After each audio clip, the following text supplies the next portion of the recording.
So hello students, स्वागत है आपका फिर से एक नई क्लास में। इस क्लास में हम देखने वाले हैं धातु और अधातु होते हैं, वो चैप्टर अपन पढ़ रहे हैं। तो उस चैप्टर में जो धातुओं के रासायनिक गुण होते हैं उसके बारे में, ठीक है।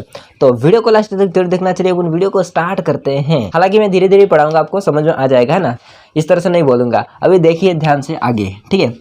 तो यहाँ पर सबसे पहले अगर मैं बात करूंगा कि धातु और अधातु जो आपका चैप्टर है उसमें हम पढ़ने जा रहे हैं धातुओं के रासायनिक गुणधर्म। तो कल की वीडियो मैंने बता दिया था कि जो आपके धातु होते हैं और अधातु होते हैं उनके भौतिक गुणधर्म, ठीक है। आज अपन देखेंगे रासायनिक गुणधर्म।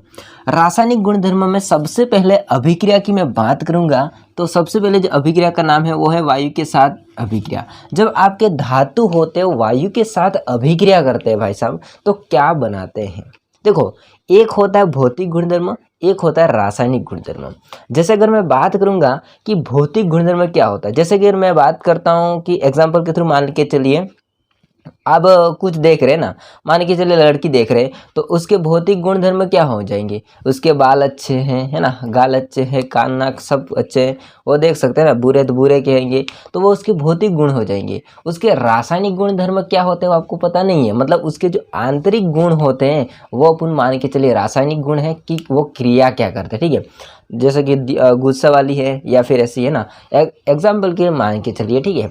अगर मैं बात करूँगा धातुओं की, तो धातु होते हैं वैसे अपन भौतिक में देखा था कि कठोर होते हैं, ऊष्मा के चालक होते हैं, विद्युत के चालक होते हैं, है ना। इसके बाद ध्वनि उत्पन्न करते हैं, सारा अपन ने देखा था।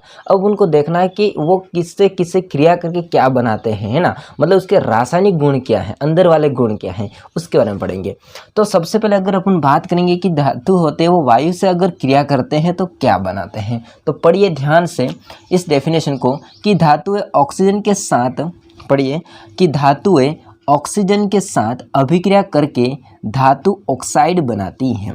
कि भाई साहब जब भी आपके धातु होंगे वो ऑक्सीजन से क्रिया करेंगे, वायु है ना, ऑक्सीजन मतलब O2 वायु, उससे क्रिया करेंगे तो क्या बनाएंगे, धातु ऑक्साइड बनाएंगे, ठीक है।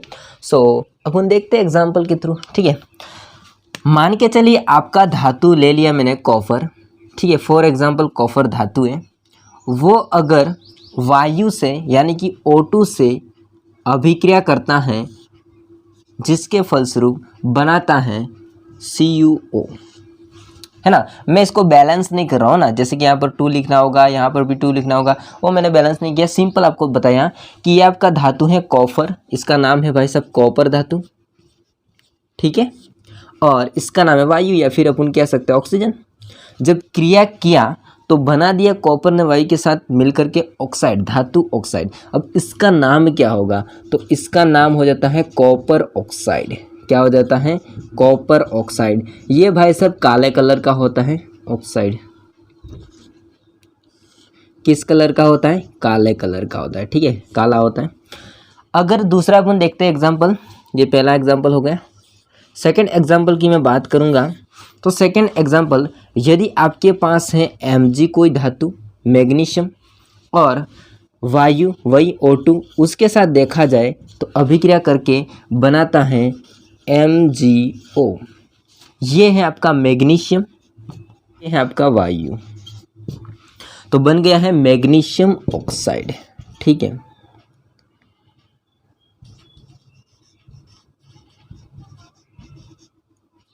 मैग्नीशियम ऑक्साइड बन गया है, ठीक है। उसी प्रकार से मैं तीसरा एग्जांपल आपको समझाता हूं। जैसे कि आपका एल्यूमिनियम है, ठीक है, धातु है, वो ऑक्सीजन यानी कि वायु से क्रिया करता है तो बना देता है Al2O3, ठीक है। अब यहाँ पर आपको समझना पड़ेगा कि भैया ये आपका धातु है एल्यूमिनियम, इसका नाम हो जाएगा एल्यूमिनियम, और ये है आपका वायु या ऑक्सीजन, क्रिया किया तो बनाया एल्यूमिनियम ऑक्साइड। हाँ, तो आपने देखा भैया कि जब आपका धातु होता है वो ऑक्सीजन से वायु से क्रिया करता है तो धातु ऑक्साइड बनाता है। सिंपल बात है। जैसे कि आपने 3 एग्जाम्पल दिखे हैं। जैसे कि पहला है कॉपर, और कॉपर वायु से क्रिया करा, वायु से क्रिया करने के बाद बना दिया कॉपर ऑक्साइड जो काला कलर का होता है। मैग्नीशियम होगा वो वायु से क्रिया करके मैग्नीशियम ऑक्साइड बनाता है। एल्यूमिनियम होगा धातु वो आपका O2 से या फिर वायु से क्रिया करके ऑक्सीजन से क्रिया करके एल्यूमिनियम ऑक्साइड बनाता है, यानी कि Al2O3 बनाता है। अगर आप इसमें बैलेंस करना चाहते हैं, जैसे कि यहाँ पर मान के चलिए आपको बता रहा हूँ मैं एग्जांपल के थ्रू, एल्यूमिनियम 2 है तो यहाँ पर आपके 1 हैं तो उसको 2 करना चाहेंगे तो कर सकते हैं। तो ये जो संतुलित वाली बात आती है तो वो मैंने जब फर्स्ट चैप्टर पढ़ाया था तो उसमें बताया था कि रासायनिक जो अभिक्रिया होती है उनको संतुलित कैसे करते हैं, है ना। जैसे कि उत्पाद में जितने परमाणु की संख्या है उतने के उतने आपके अभिकारक में भी होना चाहिए, अभिकारक में जितने हैं उतने उत्पाद में होना चाहिए, उत्पाद में जितने उतने अभिकारक में होना चाहिए, मतलब दोनों तरफ क्या होना चाहिए, परमाणु की संख्या इक्वल होनी चाहिए, बराबर होनी चाहिए। ये मैंने पढ़ाया था चैप्टर फर्स्ट में। तो अगर वो आपने नहीं देखा तो उसका लिंक आपको डिस्क्रिप्शन या फिर आई बटन में मिल जाएगा, जाके उस वीडियो को देख लीजिए, बाद में फिर यहाँ पर समझना है। तो मैं इसको संतुलित कर देता हूँ फटाफट से। इधर अपन 2 कर देंगे, इधर अपन 2 कर देंगे, ठीक है। मैग्नीशियम यहाँ पर आपका 1 है, यहाँ पर आपका 1 है, इसको रहने देना। वैसे ऑक्सीजन 2 है, यहाँ पर 1 है, तो उसको अपन 2 करेंगे तो मैग्नीशियम भी 2 हो जाएंगे, तो इधर भी 2 करने पड़ेंगे, ठीक है। कॉपर 2 है, कॉपर 2 है, ऑक्सीजन 2 है, ऑक्सीजन 2 है, ठीक है, इसके गिना जाएगा। मैग्नीशियम 2 है, मैग्नीशियम भी 2 है, O2 आपका ऑक्सीजन भी 2 है। देखो यहाँ पर जो आगे लिखेंगे वो सबके लिए होगा, ठीक है। यहाँ पर एल्यूमिनियम कितने हैं भाई साहब, एल्यूमिनियम आपका 1 है, यहाँ पर 2 है, तो अगर मैं इसको 2 नहीं करूँगा, रहने देता अभी। ऑक्सीजन यहाँ पर कितने हैं, 2, यहाँ पर ऑक्सीजन कितने, 3। अब यहाँ पर अपन को 3 करने के लिए अपन आगे 1 तो नहीं कर सकते, क्योंकि 1 करेंगे तो 1 का गुणा 2 के साथ होगा तो 2 ही बचेगा। तो अगर मैं यहाँ पर 3 कर देता हूँ, ठीक है, 3 किया तो ये यहाँ पर ऑक्सीजन कितने हो जाएंगे भाई, सॉरी 3 है ये 3 लिखा हुआ है ना। यहाँ पर ऑक्सीजन कितना हो जाएंगे, 3 × 2 कितना हो जाएंगे, 6। तो यहाँ पर ऑक्सीजन कितने, अभी तो 3 है भाई साहब, अब बढ़ गए ना, तो यहाँ पर अपन क्या करेंगे आगे 2, तो 2 × 3, तो ये तो ऑक्सीजन तो 6 हो गए, यहाँ पर ऑक्सीजन 6 हो गए, लेकिन एल्यूमिनियम कितने हो गए, 2 × 2 तो कितना हो जाएंगे, 4। तो सीधा अपन यहाँ पर कितने का कर देंगे, 4। अब जाके पूरा संतुलित हो गया। तो इस प्रकार से रासायनिक अभिक्रिया को संतुलित किया जाता है। हालांकि मैंने यहाँ पर डायरेक्ट बता दिया आपको, वहाँ जो पहला चैप्टर मैंने पढ़ाया था उसमें जो विधियाँ होती है संतुलित करने की उसके आधार पर मैंने बताया था, ठीक है। आगे बढ़िए, क्या बात होती है, तो भैया आगे पढ़ना पड़ेगा। इससे पहले मैं यहाँ पर इसको ड्रॉ कर देता हूँ, ये अलग है, ठीक है। सो यहाँ पर अगर देखा जाए तो धातुएं ऑक्सीजन के साथ अलग अलग तरह से अभिक्रिया दिखाती है। धातुएं जो होती है वो जो ऑक्सीजन होता है, वायु होता है, उसके साथ अलग अलग प्रकार से अभिक्रिया दिखाते हैं। किस प्रकार से देख सकते हैं, इसके बाद अपन आगे वाला पढ़ते हैं। देखिए, जैसे कि आपका सोडियम होता है Na और पोटेशियम होगा K, वायु के संपर्क में आने से भाई साहब आग पकड़ लेते हैं। जैसे इसको अपन वायु के संपर्क में लाएंगे, है ना, तगड़ी वाली आग पकड़ लेंगे पोटेशियम और जो कि आपका सोडियम होता है वो, है ना। तो कभी कभी ऐसा होता है, आपने लैब में देखा होगा, है ना। हालांकि 10th वाला लैब में अभी काम नहीं कर रहे होंगे कुछ बच्चे, काम कर रहे मतलब स्कूल में बताते होंगे, ठीक है। इसका मतलब उल्टा मत समझिए। यहाँ पर देखिए आगे सोडियम जो होगा Na और पोटेशियम होगा वो आग पकड़ लेते हैं। अब भाई साहब आग पकड़ लेंगे तो फिर इनका रखना तो मुश्किल हो जाएगा, है ना। बाहर रखेंगे तो वायु तो होगी, क्योंकि अपन सांस भी ले रहे हैं ना, वायु होगी तो सांस ले रहे हैं ना, तो इसी प्रकार से वायु तो होगी हर जगह, मतलब, है ना। तो यहाँ पर आग पकड़ लेंगे, तो इसको सेफ्टी के लिए यानी कि सुरक्षा के लिए अपन क्या करते हैं, उसको केरोसिन में रखा जाता है भाई साहब।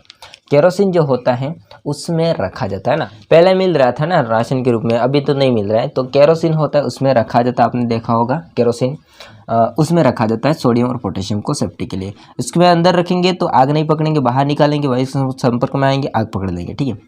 सो मैग्नीशियम, एल्यूमिनियम, जिंक और लेड यानी कि सीसा वायु के साथ धीरे, सो यहाँ पर डबल कर दिए, धीरे अभिक्रिया करते हैं, ठीक है। समझिए, मैग्नीशियम Mg, एल्यूमिनियम, जिंक और लेड होता वायु के साथ धीरे अभिक्रिया करते हैं और इन पर ऑक्साइड की परत चढ़ जाती है। अब यहाँ पर खास बात ये आती है कि जो धातु ऑक्सीजन से धीरे अभिक्रिया करता है वो उत्पाद बनाता है, लेकिन उसमें क्या होगा कि जो आपका धातु होगा उसके ऊपर केवल ऑक्साइड की परत चढ़ जाती है, ठीक है। तो ये बात होती है। बाकी अगर देखा जाए आगे तो आयरन जो होता है Fe होता है वो आपका वायु की उपस्थिति में इसको अपन गर्म करते हैं तो प्रज्वलित नहीं होता है। ठीक है, जैसे कि आपका लोहा होता है, रॉड है ना, तो उसको वायु की उपस्थिति में अपन क्या करेंगे, गर्म करेंगे तो प्रज्वलित नहीं होता, जलता नहीं है। ठीक है, लेकिन अपन उसी आयरन के छोटे छोटे टुकड़े कर देंगे। ठीक है, मतलब चूर्ण बना देंगे, चूर्ण है ना, इसको चूर्ण कर देंगे पीस के, और उसी को अपन क्या करेंगे, ज्वाला में डालेंगे तो तेजी से, बहुत तेजी से जलने लगता है। एक आयरन का रॉड था, उसको अपने वायु की उपस्थिति में गर्म किया भैया, तो फिर क्या हुआ, प्रज्वलित नहीं हुआ, जला ही नहीं। लेकिन उसी आयरन के छोटे छोटे चूर्ण करके ज्वाला के अंदर डाला तो तेजी से जलने लगता है। ये अलग अलग प्रकार की अभिक्रिया करते हैं। हाँ, यही लिखा हुआ है आगे देखिए कि लेकिन आयरन होता है उसके चूर्ण तेजी से जलता है। अब अपन देखते हैं उसी प्रकार से आगे कि कॉपर की प्रज्वलित नहीं होता, मतलब वही बात है, कॉपर होता है प्रज्वलित नहीं होता है, वो भी ज्वलता नहीं है। लेकिन काली कॉपर ऑक्साइड की परत चढ़ जाती है, वो कॉपर भी आपका क्या होगा, प्रज्वलित नहीं होता, जलता नहीं है, लेकिन उसके ऊपर भी कॉपर ऑक्साइड की काली परत चढ़ जाती है। ठीक है, तो आगे अपन समझते, इससे पहले आप इसका स्क्रीनशॉट ले लीजिए। अगले वाला दोस्तों आपके सामने पेश है, जो कि है आपका टॉपिक उभयधर्मी ऑक्साइड। ठीक है, उभयधर्मी, वैसे उभय का मतलब क्या होता है, दोनों तरफ से। ठीक है, मतलब दोनों तरफ से कह सकते हैं, तो अपन कह सकते हैं कि कोई भी व्यक्ति होता है वो दो तरह से काम कर सकता है। ठीक है, वो भी करता है, वो भी करता है, उसके साथ भी काम करता है, उसके साथ भी काम करता है। जैसे फॉर एग्जाम्पल मान के चलिए आपका धातु ऑक्साइड अभी अपन ने बनाया तुरंत। ठीक है, वो अम्ल तथा क्षार दोनों से अभिक्रिया करते हैं और लवण प्लस जल बनाते हैं। भैया जब अपन ने अभी धातु की अभिक्रिया वायु के साथ करवाई है तो उससे आपका बना है धातु ऑक्साइड। वो धातु ऑक्साइड अगर अम्ल और क्षार दोनों से अभिक्रिया करता है तो फिर बनाता है लवण प्लस जल। इससे मतलब ये होगा कि आपका जो धातु ऑक्साइड होता है वो अम्ल से भी अभिक्रिया करता है और क्षार से भी करता है, दोनों तरह से करता है अभिक्रिया, या दोनों से करता है। ठीक है, अब यहाँ पर अपन एग्जाम्पल के थ्रू मान के चलिए। सबसे पहले अपन बात करेंगे, जैसे कि आपका अगर धातु ऑक्साइड है, मैं लिख देता हूँ डेफिनेशन के थ्रू इसको। धातु ऑक्साइड है, इसको शब्द समीकरण कैसे वैसे डेफिनेशन नहीं कहते। धातु ऑक्साइड है आपके पास,